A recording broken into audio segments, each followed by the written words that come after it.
আল্লাহর হাবিব বললেন ওয়া তুআল্লিমা লিগাইরিদ দ্বীন, তোমাদের সমাজে অনৈসলামিক শিক্ষাগুলো বেড়ে যাবে। আজকে আমার সমাজের দিকে তাকিয়ে দেখেন, আজকে আমার শিক্ষা সিলেবাসগুলোতে আমাদের কচিকাঁচা বই, আমাদের কচিকাঁচা সন্তানদেরকে, আমাদের ছোট ছোট বাচ্চাদেরকে আমাদের শিক্ষা সিলেবাসের মাধ্যমে কি শেখানো হচ্ছে একটু চিন্তা করে দেখেন। আমি আপনাদের কাছে বর্তমান যে শিক্ষা সিলেবাস আমাদেরকে দেওয়া হয়েছে, সেই শিক্ষা সিলেবাসের 12টা ভুল আপনাদের সামনে আমি নিয়ে এসেছি। এই 12টা ভুল খুব মনোযোগ দিয়ে শুনতে হবে, এটা হচ্ছে আমাদের ঈমানি দায়িত্ব। তার মধ্যে নাম্বার 1 হচ্ছে বর্তমান শিক্ষা সিলেবাসে ট্রান্সজেন্ডারকে ঢুকিয়ে দেওয়া হয়েছে। ট্রান্সজেন্ডার কাকে বলে জানেন? এটা হচ্ছে ইহুদিদের একটা অন্যতম চক্রান্ত। বর্তমান জো বাইডেন 2023 সালে 4 বিলিয়ন টাকা খরচ করেছে শুধু ট্রান্সজেন্ডারকে পুরো বিশ্বে প্রচার করার জন্য। আমার ভাইরা খুব মনোযোগ দিয়ে শুনতে হবে। ট্রান্সজেন্ডার 4 পদ্ধতিতে হয়। একটু জোরে সোরে আওয়াজ করে বলুন তো কয় পদ্ধতিতে হয়? তার মধ্যে নাম্বার 1 হচ্ছে বাই ইনজেকশন। ইনজেকশনের মাধ্যমে ছেলেরা তাদের হরমোনগুলোকে পরিবর্তন করে মেয়ে হতে চায়, আর সেম ভাবে ইনজেকশনের মাধ্যমে মেয়েরা হরমোনগুলোকে পরিবর্তন করে ছেলে হতে চায়। 2 নাম্বার বাই অপারেশন। ইউরোপ আমেরিকার যে দেশগুলো আছে, উন্নত দেশগুলোতে ছেলেরা অপারেশনের মাধ্যমে মেয়েদের অঙ্গগুলো গঠন করে, মেয়েরা অপারেশনের মাধ্যমে ছেলেদের অঙ্গগুলোকে গঠন করে। 4 নাম্বার বাই থিংকিং। চিন্তার মাধ্যমে ছেলেরা বলছে আমি ছেলে নয়, আমি হচ্ছে মনে মনে মেয়ে। মেয়ে বলছে আমি তো মেয়ে নয়, আমি হচ্ছে মনে মনে ছেলে। এর মাধ্যমে আমাদের সমাজে ট্রান্সজেন্ডার হচ্ছে। সর্বশেষ 4 নাম্বার, পোশাকের মাধ্যমে ট্রান্সজেন্ডার হচ্ছে। ছেলেরা মেয়েদের পোশাক পরার মাধ্যমে ট্রান্সজেন্ডার হচ্ছে, মেয়েরা ছেলেদের পোশাক পরার মাধ্যমে ট্রান্সজেন্ডার হচ্ছে। এই 4 পদ্ধতিতে আমাদের সমাজে বর্তমান মানুষগুলো ট্রান্সজেন্ডার হচ্ছে।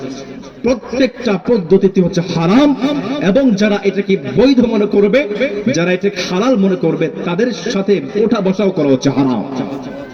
যারা এটাকে বৈধ মনে করবে, এটা সম্পূর্ণ কুফরি, তারা কাফের হয়ে যাবে। আবার ভাইরা একটা প্রশ্ন করছি, জোরে সোরে আওয়াজ করে বলেন তো, আমাদের সমাজে শিয়াল আছে না? মুরগির খামার আছে।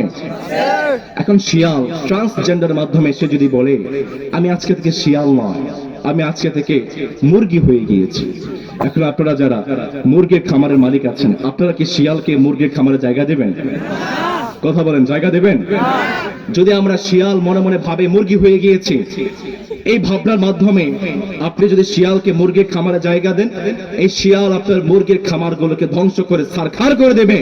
এট দ্য সেম ভাবে আজকে আমাদের সমাজে যে ট্রান্সজেন্ডারকে প্রমোট করা হচ্ছে, আমার সমাজে যে ট্রান্সজেন্ডারকে প্রমোট করা হয়, এস্টাবলিশ করা হয়, শিয়াল যেভাবে পুরো মুরগির খামারটাকে ধ্বংস করে দেয়, ট্রান্সজেন্ডার আমাদের সমাজের পুরো ব্যবস্থাকে ধ্বংস করে দেবে। চিল্লা বলেন ঠিক কিনা?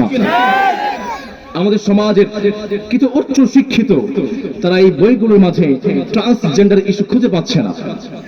দাজ্জাল আসবে, দাজ্জাল আসার আগে দাজ্জালের কপালের মধ্যে লেখা থাকবে কাফারা। আরেকটি হাদিস এসেছে দাজ্জালের কপালে লেখা থাকবে কাফের। যারা মুমিন তারা আরবি হরফগুলো পড়তে পারে না, তারাও দাজ্জালের কাফির লেখাটা বুঝতে পারবে, দেখতে পারবে। অন্যদিকে যারা উলামায়ে কেরাম, যারা বড় বড় পণ্ডিত, তাদের মধ্যে যদি ঈমান না থাকে, দাজ্জালে কাফেরটা লেখা বুঝতে পারবে না, দেখতে পারবে না। আমি তো বলি আজকে যারা বইগুলোর মাঝে ট্রান্সজেন্ডার ইস্যু খুঁজে পাচ্ছে না, এরা হচ্ছে দাজ্জালের অনুসারী। কথা বলতে হবে। এজন্য আমার ভাইরা, আজকে আমার শিক্ষা সিলেবাসে ট্রান্সজেন্ডারকে ঢুকিয়ে দেওয়া হয়েছে। ট্রান্সজেন্ডার মাধ্যমে সমকামিতাকে প্রমোট করা হয়, যেটা সর্বসম্মতভাবে ইসলামের সর্বসম্মতভাবে হারাম। 2 নম্বরে ক্লাস 9 এর বই ইসলাম শিক্ষা বইতে ইসলামের অকাট্য একটি বিধান, জিহাদের বিধানটাকে পরিপূর্ণভাবে মুছে দেওয়া হয়েছে। 3 নম্বরে নবম শ্রেণীর ইতিহাস এবং সমাজ শিক্ষা বইতে বিশ্ব মানচিত্র থেকে ফিলিস্তিনের নামটাকে পরিপূর্ণভাবে মুছে দেওয়া হয়েছে, ইসরায়েলের নামটাকে সেখানে সংযুক্ত করা হয়েছে। অথচ বাংলাদেশ আজ পর্যন্ত ইসরায়েলকে সাপোর্ট করে না, সমর্থন করে না। 4 নম্বরে ক্লাস 6 এবং 7 এর স্বাস্থ্য সুরক্ষা বইতে ছেলে মেয়েদের বয়স সন্ধিকালে যে বিষয়গুলো হয়, সেগুলোকে এমন ভাবে উপস্থাপন করা হয়েছে যেন আমাদের ছেলে মেয়েদের ঈমান যে ঈমান থাকে, লজ্জা শরমটা যেন একবার নষ্ট হয়ে যায়। 5 নম্বরে 6, 7 এবং 8 এর শিল্প এবং সংস্কৃতি বইতে পহেলা বৈশাখ, জন্মদিন, গায়ে হলুদ এগুলোকে আমাদের ঐতিহ্য হিসেবে উপস্থাপন করা হয়েছে, অথচ প্রত্যেকটা বিধান হচ্ছে ইসলামের সাথে সরাসরি সাংঘর্ষিকপূর্ণ। 6 নম্বরে ক্লাস 7 এর ইতিহাস এবং সমাজ শিক্ষা বইয়ে মানুষের আত্মপরিচয়ের ক্ষেত্রে মানুষের শখ, মানুষের বিভিন্ন কৃষ্টি কালচারের কথা উল্লেখ করা হয়েছে, ধর্মের নাম সেখানে উল্লেখ করা হয় নাই, অথচ মুসলমানদের কাছে সবচেয়ে বড় পরিচয় হচ্ছে সে হচ্ছে মুসলমান। 7 নম্বরে ক্লাস 6 এর স্বাস্থ্য এবং সুরক্ষা বইতে সেখানে বলা হয়েছে একটি ছেলে তার মেয়ে বন্ধুকে স্পর্শ করতে পারবে, এটা হচ্ছে নিরাপদ স্পর্শ। 8 নম্বরে ক্লাস 9 এর ইতিহাস এবং সামাজিক শিক্ষা বইতে ভারত উপমহাদেশের স্বাধীনতা আন্দোলনের মাঝে মুসলমানদের অবদানকে পরিপূর্ণভাবে মুছে দেওয়া হয়েছে, হিন্দুদের অবদানকে তুলে দেওয়া হয়েছে। ক্লাস 7 এর বইয়ে স্বাস্থ্য এবং সুরক্ষা বইতে ছেলে মেয়েরা যদি অবৈধ বিবাহ বহির্ভূত সম্পর্ক করে তাহলে গার্ডিয়ানরা তাদেরকে শাসন করতে পারবে না, এই বলে মেসেজ দেওয়া হয়েছে। আজকের মাদ্রাসার বইগুলোতে, আলিয়া মাদ্রাসার বইগুলোতে বিভিন্ন বাদ্যযন্ত্র, মূর্তিদের ছবি লাগিয়ে দেওয়া হয়েছে, বিভিন্ন উলঙ্গ ছবিগুলোকে লাগিয়ে দেওয়া হয়েছে। আপনারা জানেন বর্তমান শিক্ষা সিলেবাসে বাংলা বইয়ের পাশাপাশি ইংরেজি বইগুলোকে লাগিয়ে দেওয়া হয়েছে। সবচেয়ে দুঃখের বিষয় হচ্ছে ইংরেজি বইগুলোতে সরাসরি গুগল ট্রান্সলেটরের মাধ্যমে ট্রান্সলেট করে সেখানে যুক্ত করে দেওয়া হয়েছে। আমাদের ক্লাস 9, 10 এর বইগুলোতে সায়েন্সের বইগুলো পর্যন্ত ভারতের কোচিং সেন্টার থেকে সরাসরি নকল করে দেওয়া হয়েছে। সবচেয়ে অবাক করা তথ্য হচ্ছে ডক্টর অধ্যাপক মশিউজ্জামান বলেছেন বর্তমান শিক্ষাক্রম, জাতীয় শিক্ষাক্রম এবং পাঠ্যপুস্তক বোর্ডে যারা আছেন, যারা বিশেষজ্ঞ আছেন, তাদেরকে বাদ দিয়ে বেসরকারি এনজিও প্রতিনিধিরা যেভাবে বলেছে সেভাবে আমাদের শিক্ষা সিলেবাস থেকে সাজিয়ে দেওয়া হয়েছে। আমাদের বাংলাদেশ, স্বাধীন বাংলাদেশ, এই বাংলাদেশে গভর্নমেন্ট যাদেরকে নিয়োগ করেছে তাদেরকে বাদ দিয়ে যদি বেসরকারি এনজিওদের মাধ্যমে, এনজিও প্রতিনিধিদের মাধ্যমে আমাদের শিক্ষা সিলেবাসটাকে প্রণয়ন করা হয় তাহলে আমাদের বুঝতে বাকি থাকে না বাংলাদেশের স্বাধীনতা আজকে হুমকির মুখে পড়তে যাচ্ছে। আমার ভাইরা, আমাদেরকে প্রতিবাদ করতে হবে, অন্যায়ের বিরুদ্ধে প্রতিবাদ করতে হবে। আজকে জাতীয় শিক্ষাক্রম এবং পাঠ্যপুস্তক বোর্ডে যারা বসে আছেন, মনে রাখবেন আপনাদের বেতনটা কিন্তু আমাদের বাংলাদেশের 18 কোটি মুসলমানদের ট্যাক্সের বিনিময়ে হয়। আপনারা সেখানে বসে আছেন জাতীয় শিক্ষাক্রম পাঠ্যপুস্তক বোর্ডে বসে আপনারা যদি মুসলমানদের ঈমানের সাথে খেলা করেন, মুসলমানদের মুসলমানিত্বের সাথে খেলা করেন, বাংলার 18 কোটি মুসলমান আপনাদেরকে জুতা পেটা করতে বাধ্য হবে। চিল্লায়া বলেন ঠিক কিনা?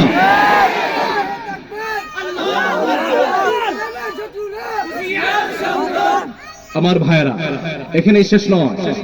বাংলাদেশে সর্বপ্রথম যারা ট্রান্সজেন্ডারকে প্রমোট করেছে তার নাম হচ্ছে ব্রাক। এই ব্রাক বিশ্ববিদ্যালয় আজকে থেকে নয়, 2007 সাল থেকে বাংলাদেশে ট্রান্সজেন্ডার এবং সমকামিতাকে প্রমোট করছে। ব্রাক বিশ্ববিদ্যালয় 2020 সালের শুরুতে সোরস থেকে 100 বিলিয়ন ফান্ড পেয়েছে। সোরস কারা জানেন? সোরস হচ্ছে 1 নম্বর ইহুদি এবং জায়নিস্ট।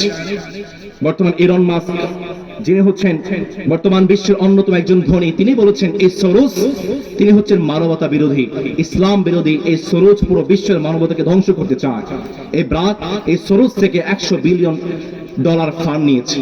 আমাদের বুঝতে বাকি থাকে না এই সোরসের ফান্ড নিয়ে ব্রাক বিশ্ববিদ্যালয় মুসলমানদের পক্ষে নয়, বরং মুসলমানদের ঈমানটাকে জবাই করার জন্য কাজ করছে। আমি ধন্যবাদ জানাই যারা প্রতিবাদ করছেন। ডক্টর আসিফ মাহতাব স্যার প্রতিবাদ করেছেন। ডক্টর আসিফ মাহতাব স্যার বই ছেড়ে প্রতিবাদ করেছেন, তার চাকরি চলে গিয়েছে। একজন স্যার প্রতিবাদ করে চাকরি চলে গেল। আপনারা কি করেছেন? আপনারা কি করছেন? আমাদেরকে প্রতিবাদ করতে হবে। আমরা কিভাবে প্রতিবাদ করতে পারি? ব্রাকের যতগুলো পণ্য আছে সবগুলো পণ্যকে আজকে আমরা মাহফিল থেকে পরিপূর্ণভাবে বয়কট করছি। আমি সরাসরি একটা লিস্ট আপনাদেরকে জানিয়ে দিচ্ছি 1 মিনিটে। ব্রাকের অন্যতম একটা প্রতিষ্ঠান হচ্ছে Aarong. Bikash, BRAC university, BRAC bank, Aarong dairy, BRAC printing pack, BRAC recycled homemade, BRAC nursery, BRAC cold storage, BRAC sericulture, BRAC set, BRAC iodine যুক্ত লবণ, BRAC NGO, BRAC zinc, BRAC artificial insemination, BRAC স্বাস্থ্য সামগ্রী, ব্রাকের প্রত্যেকটা প্রতিষ্ঠানকে আমাদের ঈমান রক্ষার দাবিতে আজকে থেকে আমরা বয়কট করছি। রাজি আছেন ইনশাআল্লাহ? আমরা যেন আমাদের ঈমানের পক্ষে কাজ করতে পারি। ভাইরা মনে রাখবেন, আমাদের সময়গুলো চলেই যাবে, কিন্তু আমাদের সময়গুলো যেন ইসলামের জন্য হয়। রাজি আছেন ইনশাআল্লাহ? কে কে রাজি আছেন? দুহাত তুলে আল্লাহকে দেখিয়ে দেন। তাকবীর পড়েন, লিল্লাহি তাকবীর, লিল্লাহি তাকবীর, লিল্লাহি তাকবীর। রব্বুল আমিন যেন কিয়ামত পর্যন্ত আমাদেরকে ইসলামের সাথে কবুল করে, আমরা পড়ি আমিন। আমরা যেভাবে এখানে বসেছি, রব্বুল আমিন যেন জান্নাতেও ঠিক এভাবে বসার তৌফিক দেন, আমরা পড়ি আমিন। ওয়া আখিরু দাওয়ানা আলহামদুলিল্লাহি রাব্বিল আলামিন। আসসালামু আলাইকুম ওয়া রাহমাতুল্লাহি ওয়া বারাকাতুহু।